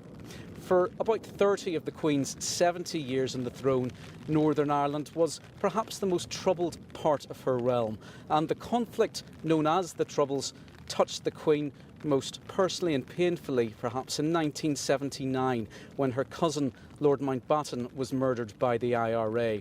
Later, the Queen made some defining contributions to the peace process, most notably in 2011 when she became the first British monarch to carry out a state visit to the Republic of Ireland. A year later, there was another highly symbolic and powerful gesture when she shook hands with a former IRA commander, the late Martin McGuinness, who is a Sinn Féin politician, had become the joint head of the power-sharing devolved government. So I think it is those moments in particular that people in Northern Ireland will be reflecting on as they consider Her Majesty's legacy on this sad day over the coming days and, of course, for many decades to come. Indeed. OK. Chris, thank you for that. Chris Page there, our Ireland correspondent outside Stormont, joining us there. This is the scene back at Buckingham Palace. And the place where, at around 6:40 this evening, that notice was posted by the palace announcing the death of Her Majesty the Queen, a few hundred miles further north in Scotland, of course, at Balmoral Castle. And more people, it seems, over the last, hour or so, have been turning up, umbrellas in hand, in the middle of all that rain, to pay tributes to, for many of them, the only monarch that they've ever known. And now, of course, we have a new king, and that is Charles III. He was, of course, the Prince of Wales, and the tributes there have come from the First Minister, Mark Drakeford, and we can bring in our correspondent, Howell Griffith, to talk to us now. Howell, just sum up, will you please, some of the thoughts of the leaders there where you are and the thoughts of the people of Wales, not only on the passing of Her Majesty, but also, of course, the now Charles III. Yes, Clive, well, I'm here at the Senedd and we've seen people coming to lay flowers here too. The flags have been lowered. This is actually where the Queen made her final visit to Wales back in October last year. Opening the Senedd, the Welsh Parliament, for the 6th time. She was a repeat visitor here. She opened what was then the first National Assembly back in 1999, lending, some people argue, a sense of legitimacy to this growing institution. The tributes to her, not surprisingly maybe, have been led by the First Minister of Wales, Mark Drakeford, who spoke about an hour or so ago.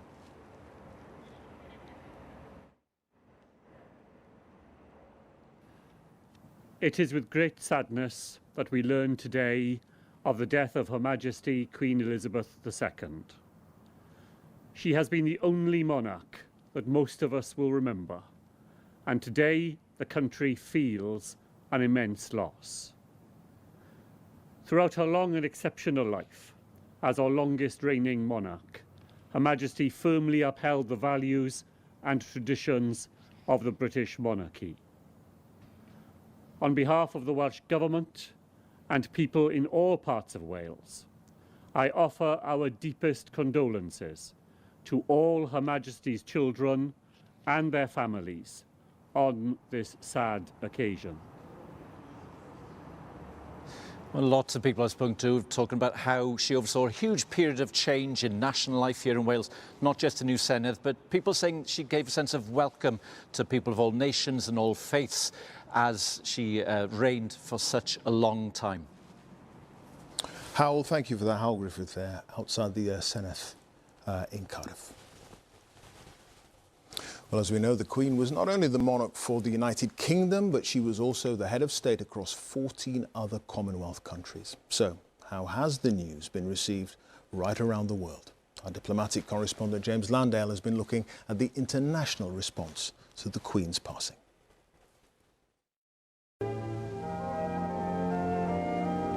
From the moment the Queen's reign began in Kenya in 1952, she played a constant and significant role on the international stage. And this afternoon there was sorrow and regret expressed around the world, including at the White House. You know, our hearts and our thoughts go to the family members of the Queen, goes to the people of the United Kingdom. Our relationship with the people of the United Kingdom, and this is something that the President has said himself, has grown stronger and stronger. The President of France, Emmanuel Macron, said Her Majesty Queen Elizabeth embodied the continuity and unity of the British nation for over 70 years. I keep the memory of a friend of France, a Queen of Hearts who marked her country and her century forever. The Indian Prime Minister, Narendra Modi, said Her Majesty Queen Elizabeth will be remembered as a stalwart of our times. She provided inspiring leadership to her nation and people. And the President of Ukraine, Volodymyr Zelensky, said it is with deep sadness that we learned of the death of Her Majesty Queen Elizabeth. On behalf of the Ukrainian people, we extend sincere condolences to the royal family, the entire United Kingdom and the Commonwealth over this irreparable loss. As her 12th Canadian Prime Minister, I'm having trouble believing that my last sit-down with her was my last. I will so miss those chats. She was thoughtful, wise, curious, helpful, funny, and so much more. She was dubbed by one of her biographers as Queen of the World, visiting hundreds of countries throughout her reign. She was monarch of 15 separate realms, the head of a commonwealth of some 56 nations. So it was little surprise that news of the Queen's death made headlines around the world. The Queen has passed away. The Queen died peacefully, the royal family says, at Balmoral this afternoon. Throughout her reign, the Queen was a living embodiment of the transatlantic relationship, meeting no fewer than 12 US presidents. In a statement, President Biden described her as a stateswoman of unmatched dignity and constancy. Barack Obama said she'd reigned with grace, elegance, and a tireless work ethic. She listened deeply, he said, thought strategically, and was responsible for considerable diplomatic achievements. Views echoed on the streets of Washington. I admire her greatly. Yeah, I'm so sorry that she's passed. I mean, she's an icon here, everywhere. Horrible. I've been reading about her my whole life. She's one of the sane people in the UK, like the US, and that's just sad. As head of the Commonwealth, the Queen nurtured and shaped a unique international organisation, binding together 2.5 billion people. And it was to a meeting of Commonwealth leaders that the Queen made her last overseas tour in 2015, visiting Malta, an island she'd once called home. The bookend of a life of duty and diplomacy on the international stage. James Landale, BBC News. The global significance of the passing of the Queen. Well, joining me now is the author and broadcaster Giles Brandreth, a personal friend of Prince Philip and someone who's known the Queen for 50 years. Giles, it's always a pleasure to see you, but on this sad day... It is a sad day. Yeah, it's a significant day. The reason so many people are turning out Buckingham Palace is because people feel the loss. For most people, this is the only sovereign they have known. And it's extraordinary to think that on Tuesday of this week, this woman who was sustained by faith, but driven by duty, was again doing her duty, saying goodbye to her 14th Prime Minister, welcoming her 15th Prime Minister, doing what she's been doing. And thinking of her new Prime Minister, I think Liz Truss was born in 1975, and her first Prime Minister, Winston Churchill, the only Prime Minister she ever called Winston, she always called the others more formally, but Winston, I think, was born in something like 1876. So that gives you a feel of the span of her extraordinary life. But I think the reason that she is being mourned across the world, even by people who don't rate monarchy, don't think monarchy is important in the modern age, is because of her quality as a person. She was undoubtedly our longest reigning sovereign, probably our most popular, certainly our most respected. Why? Because she had qualities that made her unique. Some kings and queens we remembered for the dramatic things that happened during their reign. Not so much this queen. The type of person that she was, her dedication to service was so exemplary. Her courtesy, her kindness, her good humour, and they never wavered. She was the same person. I mean, I was lucky enough to meet her when I was still a teenager, but certainly she was the same person consistently throughout her life. What made her so special, I don't know. She would, thank God, she would say that she had a blessed life, and her faith is what kept her going. I think that's a really interesting and important point, that those personal qualities that she had, regardless of the crown on her head and the ermine and the fine jewels and so on, she was someone, you saw her in the line greeting people, you know, at some opening of some building or whatever. And there was a human, relatable touch that she had. And that quality seemed to imbue everything that she did and made her so accessible to millions of people. As I say, not just here, but in the Commonwealth as well. She accepted her destiny. Yeah. She said at the coronation of her parents, which she attended, getting into the carriage, she wrote an account of it for her parents, that at first the carriage was quite jolty, but gradually we got used to it. And I think that's how she found being monarch. At first a bit jolty, but she got used to it. Yeah. And she wasn't self-conscious about being the Queen. She just accepted that. She was always herself. And I think the one aspect of her that maybe the public didn't see as much of as others who met her more privately was her sense of humour. Yeah. She was a very amusing person. It's one of the things that she and Prince Philip had in common. They made each other laugh. And she had a great sense of humour. And we got a bit of a flavour of it in recent years, that wonderful sketch with James Bond, and most recently, her brilliant acting with Paddington Bear. Oh, she loved. Who can forget that? She loved doing. Yes. She was unique. She was extraordinary, and to be to be valued, to be cherished, to be remembered. You think about what makes magic. What is the magic of monarchy? What is the mystery of monarchy? Why is this phenomenon that mixes fairy tale and history? Why does it work? Why does it go on working? Well, during the last 70 years, it's that combination. The reason people made the series The Crown. Fairy tale and drama and heritage. But the Queen gave it her own personality, a unique personality, driven by duty, sustained by faith, kept happy by her passion for her dogs and her horses. That's what she loved most in life. But her naturalness as a person, her ability to put people at ease. There's a lovely story of her at lunch one day with somebody who had been a soldier, and he'd been in Afghanistan or someone who was suffering from post-traumatic stress, and she'd been asking him about it, and clearly he was suffering. And she said, "Oh, hold on." And she leant down and she got some dog biscuits, and she said, "Let's feed the dogs. I find that helps." She was that sort of person. She knew how to make people feel comfortable with themselves, because I think she was comfortable in herself. Comfortable in her own skin as leader of the royal family and the constitutional head of this country. And Sir John Major actually pointed out her humour as well in private moments with her. And as you say, we saw some of that come out in recent years. And actually, interestingly, towards the end of the worst part of COVID, when she had to do those Zoom meetings, accepting new ambassadors and so on and so forth. And we saw that glint in her eye and that smile on her lips from time to time. Well, I think as the years went by, she gained in confidence as a person. She was quite a shy person when she was young. Yeah. And I think she was also only 26 when she became Queen. And she was following the footsteps of her father. Winston Churchill, the grand old man of British politics, was her first Prime Minister. At first, she was quite tentative. As a person, she was naturally conservative with a small c. But I think as the years went by, she became a little bit bolder.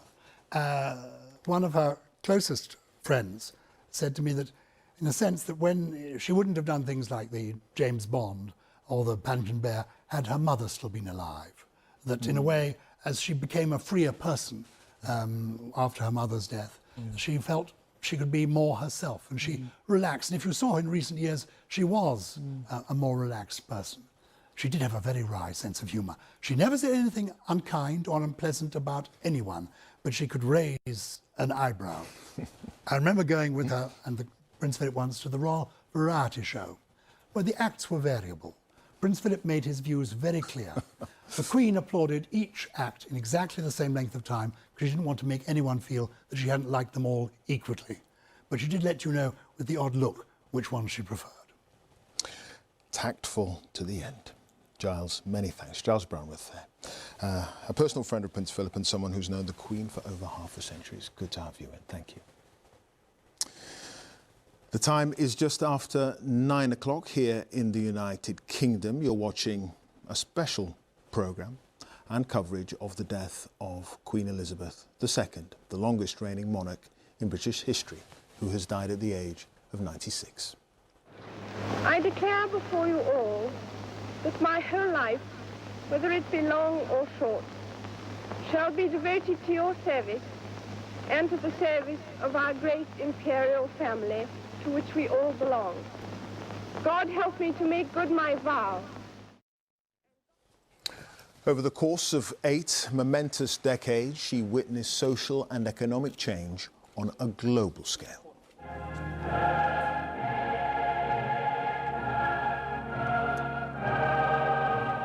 As Princess Elizabeth of York, she came to the throne at the age of just 25, following the sudden death of her father, King George VI. During her lifelong reign, the Queen dealt with no fewer than 15 prime ministers. The first, Sir Winston Churchill, through Margaret Thatcher, of course, and Tony Blair, Boris Johnson, too. As head of the Commonwealth, she became the most travelled monarch in history, head of state of 15 countries at the end of her reign.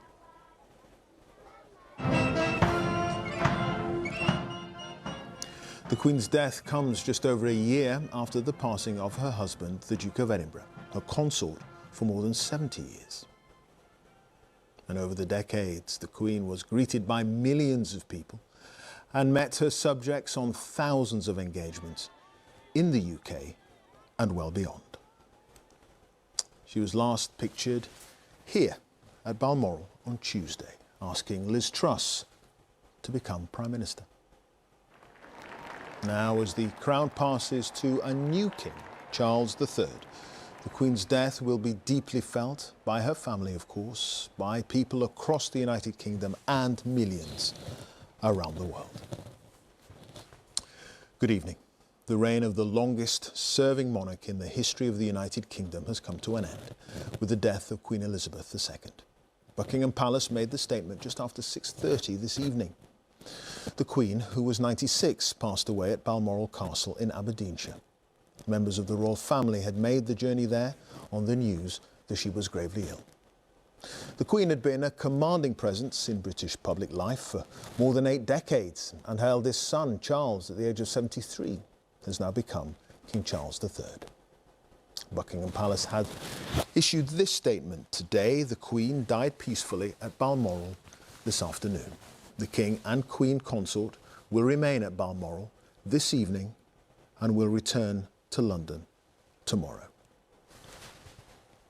Well, following the death of his mother, His Majesty King Charles III released this statement. The death of my beloved mother, Her Majesty, the Queen, is a moment of the greatest sadness for me and all members of my family. We mourn profoundly the passing of a cherished sovereign and much-loved mother. I know her loss will be deeply felt throughout the country, the realms, and the Commonwealth, and by countless people around the world. During this period of mourning and change, my family and I will be comforted and sustained by our knowledge of the respect and deep affection in which the Queen was so widely held. And a sign of that deep affection on show this evening, this live pictures from Buckingham Palace, where thousands of people have gathered in the pouring rain to mark their respects and to mark the passing of Her Majesty. Flowers laid outside the gates where, a little after 6:30, the official announcement was posted on the railings that the Queen had died at Balmoral.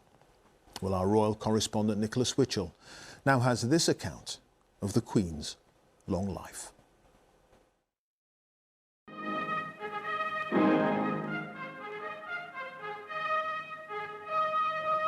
I here present unto you Queen Elizabeth, your undoubted Queen.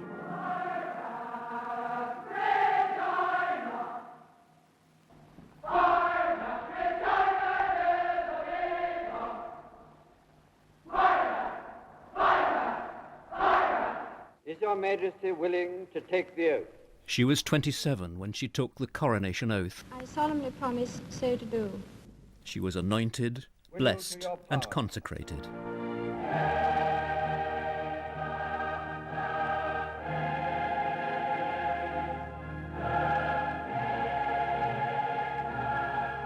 She took possession of a 1,200-year-old throne. She knew that it was a role from which only death could release her, and yet, when she was born, no one had thought that it would be her destiny.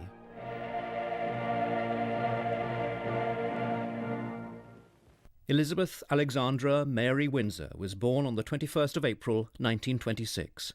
She was the first child of the then King's second son, the Duke of York. This was the young Princess Elizabeth at the age of 4, visiting a photographic studio in London. Her life then was comparatively carefree. It was the abdication in 1936 of her uncle, King Edward VIII, that unexpectedly placed Elizabeth in direct line to the throne. Her father became king.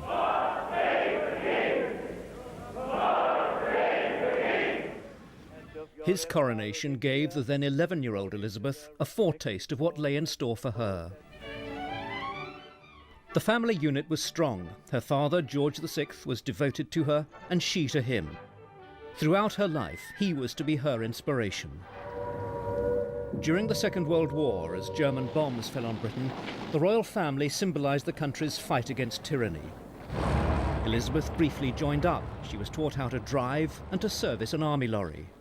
On the night Britain celebrated victory in Europe, the crowds gathered outside Buckingham Palace, and Elizabeth joined her family on the palace balcony. By now she was a young woman, and she'd fallen in love. Her engagement to Lieutenant Philip Mountbatten was announced in July 1947. 4 months later, they were married in Westminster Abbey. Again and again the people called for Elizabeth and Philip. Again and again they joyfully responded. A year later, their first child, Charles, was born. 2 years after that, a daughter, Anne. The King had been in poor health. He'd been treated for lung cancer. When Elizabeth left for a visit to East Africa in February 1952, it was to be the last time she would see him. The flag is low as the news spreads. The King is dead. At the moment of her father's death from a heart attack, Elizabeth was in a game park in Kenya. The news that she was now Queen was given to her by her husband. Her tour of the Commonwealth cancelled. The princess we knew as a girl and watched in the even growth of her stature comes back to meet her ministers as Queen. In a way, I didn't have an apprenticeship. My father died much too young, and so it was all a very sudden kind of taking on and making the best job you can. Britain was stunned at the loss of its wartime king. His coffin was brought by train from Sandringham to London. Elizabeth was there to receive it with her mother and sister. And now, here comes Her Majesty. Elizabeth's coronation in June 1953 was one of the biggest public celebrations in Britain's recent history. For the first time, television cameras were allowed into Westminster Abbey. The ceremony was broadcast to millions. The moment of the Queen's crowning is come. As Elizabeth was crowned, she accepted what, to her, was a sacred duty, an obligation to serve, which was to set her apart for the remainder of her life.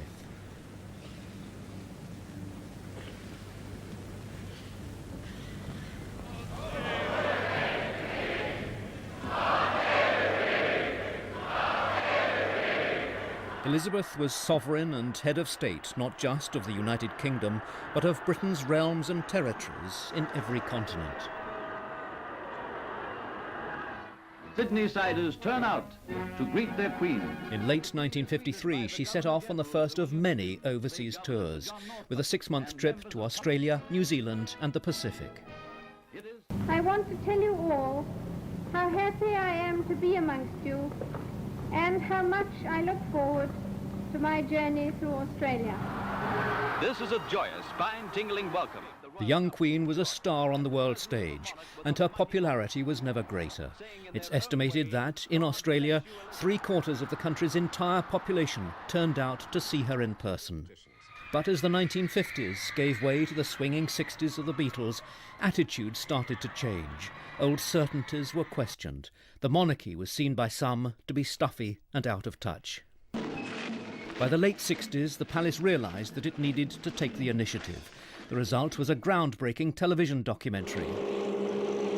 The film Royal Family showed the monarchy as it had never been seen before. Elizabeth was shown performing the daily business of the sovereign. Yes, ma'am. Oh, do you think you could bring up those papers that I was looking at yesterday? And meeting visiting dignitaries. The American ambassador, Your Majesty. Oh, why have they done that? Save the trouble. But the film also showed something of the private Elizabeth, relaxing with her family on a picnic at Balmoral. The salad is ready. Good. Her silver jubilee was celebrated with street parties and pageants in 1977. Good evening, Your Majesty. You've had a very long day, didn't you? By the 1980s, Britain had its first woman Prime Minister, Margaret Thatcher. Relations between female head of state and female head of government were sometimes said to have been strained. With this ring, I thee wed. I thee wed. For the Queen and her family, the 1980s had begun with a moment of great promise. Prince Charles's wedding in July 1981 to the young Lady Diana Spencer seemed to be a moment of hope for the future. When the marriage began to fail, its decline was a very public one. The couple's separation was announced in 1992. It followed the collapse of the marriages of Princess Anne and Prince Andrew. To compound the misery that year, the Queen had seen part of her favourite home, Windsor Castle, destroyed by fire. She was devastated. The fire seemed to symbolise the reversal of the royal family's fortunes. Little wonder that in a speech the Queen described 1992 as her annus horribilis, her horrible year. But worse was to follow. The death of the by now divorced Diana, Princess of Wales, in a car crash in Paris in August 1997 was to provoke what, for the Queen, was a shocking backlash against the monarchy. She'd remained at Balmoral with Princes William and Harry after Diana died. Her priority had been to care for her grandsons. But to the grieving crowds outside Buckingham Palace and elsewhere, it seemed as though the royal family simply didn't care. The Queen returned to Buckingham Palace and, in an unprecedented live broadcast on the eve of Diana's funeral, she tried to heal the breach that had opened between the palace and the people. What I say to you now, as your Queen and as a grandmother, I say from my heart. The Queen promised to learn the lessons from Diana's life and the reaction to her death. The whole episode had shaken her. For the first time, she'd appeared to be out of tune with the feelings of her people.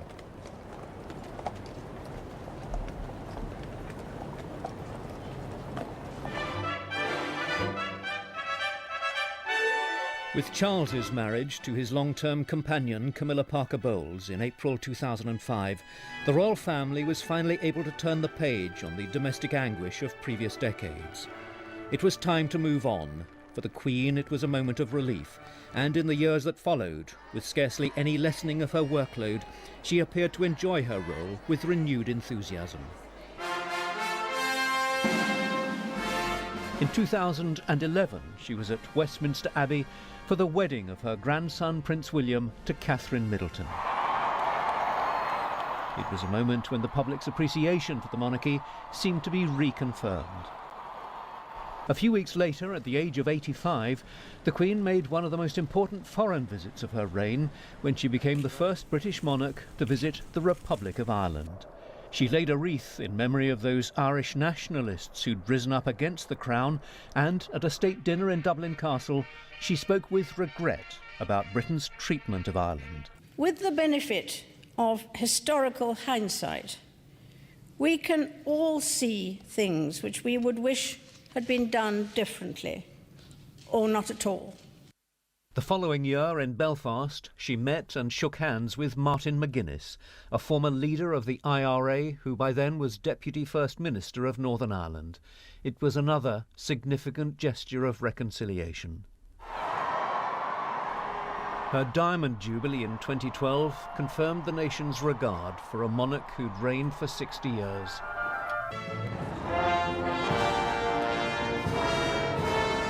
By the time of her 90th birthday in April 2016, she'd become the United Kingdom's longest reigning monarch, its oldest, and few would disagree, one of its most deeply respected.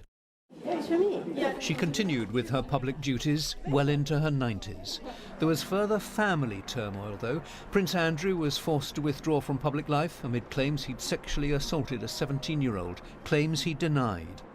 And then the Sussexes, Harry and Meghan, decided that they wanted to step back from royal life. They moved to California and gave a television interview in which Meghan made damaging criticisms of the royal family. They were unsettling moments, presided over by a monarch who showed that her sense of commitment was undiminished. Together we are tackling this disease. During the coronavirus emergency of 2020, she broadcast a reassuring message to the nation. We should take comfort that while we may have more still to endure, better days will return. We will be with our friends again. We will be with our families again. We will meet again. Her words seemed to encapsulate her role as monarch, drawing on her own long experience to help settle the nation at a moment of difficulty.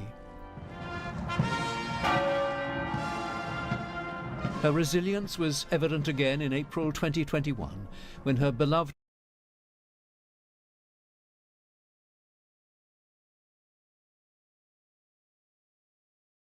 husband Philip died 2 months short of his 100th birthday.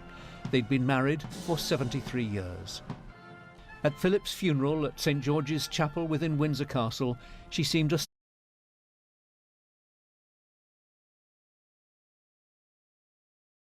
solitary figure, pausing at one point to turn and look back.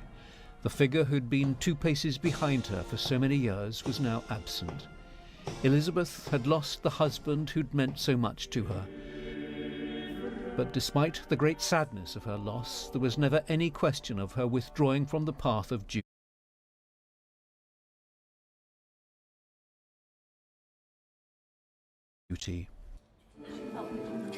She marked the 70th anniversary of her accession to the throne, a record no other monarch had achieved. Her doctors had advised her to take things a little easier. Light duties was the expression used by the palace, but every day there were red boxes full of official papers to deal with. In a message to mark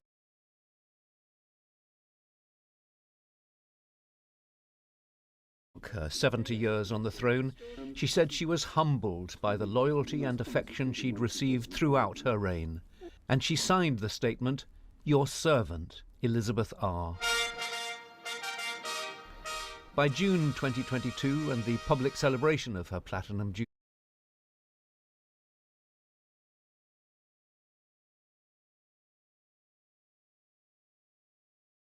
Jubilee, her declining health limited the events she could attend. There was, however, a delightful surprise. A pre-recorded appearance, a somewhat chaotic tea party with Paddington. Happy Jubilee, Mum. And thank you for everything. That's very kind. This was a monarch at peace and enjoying herself. On the final day of the Jubilee celebrations, there was a final appearance on the balcony of Buckingham Palace.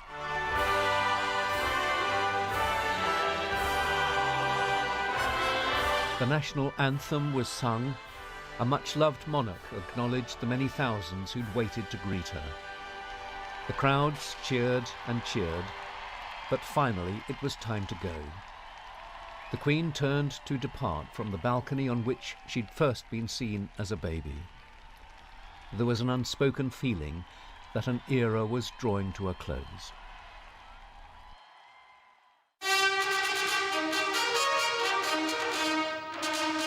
Throughout her reign, Elizabeth II embodied the strengths of a constitutional monarch, a constant and reassuring presence at the centre of our national life. For decade after decade, she represented a changing kingdom to itself and to the world. Above all, hers was a life guided by Christian faith and driven by a profound sense of duty, and by the pledge she made to the world on her 21st birthday. I declare before you all that my whole life, whether it be long or short, shall be devoted to your service and to the service of our great imperial family to which we all belong.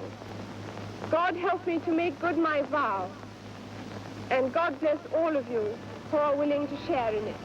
A few moments there from a remarkable life of service and duty, and many thousands of people tonight have been reflecting on those years that the Queen has reigned at Buckingham Palace, with hundreds, thousands of people gathering there underneath leaden skies and pouring rain. Well, our correspondent, Mark Easton, is there for us now. And Mark, the rain lashing down, but people still wanting to come out to pay their respects. Yes, because I think, Clive, that along with a sense of loss and sadness, there's also a sense of this being a very, very big moment for this country. And I think that has led to some unease and apprehension. People want to be together. They want to be able to share in this moment and try and understand it, because I think it is a huge moment for Britain, that we have lost a figurehead, somebody who has been the keystone in our nation's architecture and has almost been the sort of solid piece of the image that people have of this country and perhaps their own sort of identity in a way. And you take that away and it's very difficult for people. She has, in a sense, spent her entire and very long reign trying to help the country deal with change.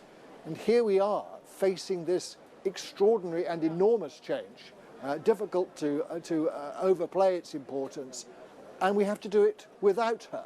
So I think that is actually quite an important reason why I think people want to come here. The crowd itself, I should say, is very diverse.